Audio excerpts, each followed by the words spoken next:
Dans cette partie du cours, on va s'intéresser au cas de la codominance. Le premier croisement étudié est le croisement entre une lignée de labels de nuit à fleurs rouges, avec une lignée à fleurs blanches. Ce croisement a donné une génération F1 homogène, formée par des plantes à fleurs roses. Selon la première loi de Mendel, les parents sont de race pure, car F1 est homogène, tous les individus de F1 ont le même phénotype. Et puisque les individus de F1 ont un phénotype rose, intermédiaire entre les phénotypes des parents, rouge et blanc.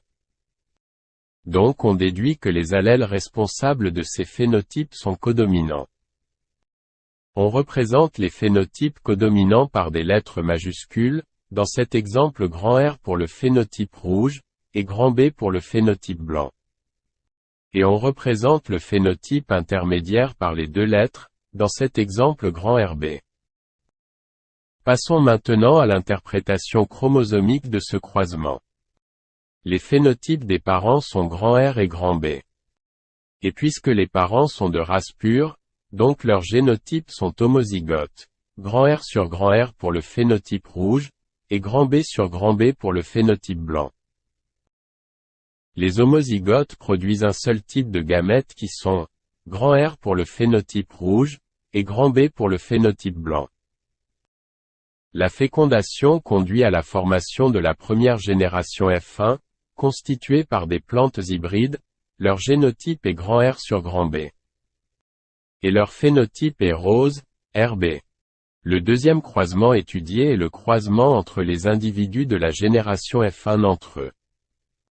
Ce croisement donne une deuxième génération appelée F2.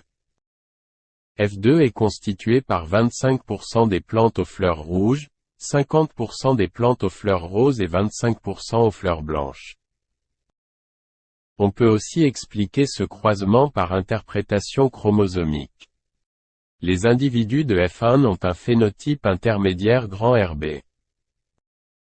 Et leur génotype connu, c'est grand R sur grand B, on dit dans ce cas que les individus de F1 sont hybrides, donc hétérozygotes.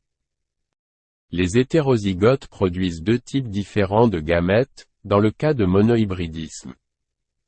Avec des pourcentages égaux 50% pour chaque gamète.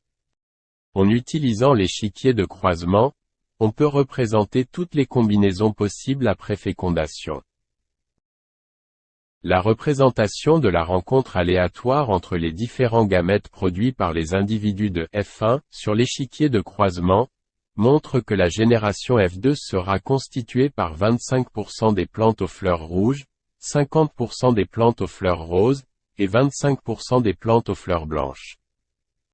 Les résultats théoriques, illustrés par l'interprétation chromosomique, sont conformes aux résultats expérimentaux des croisements.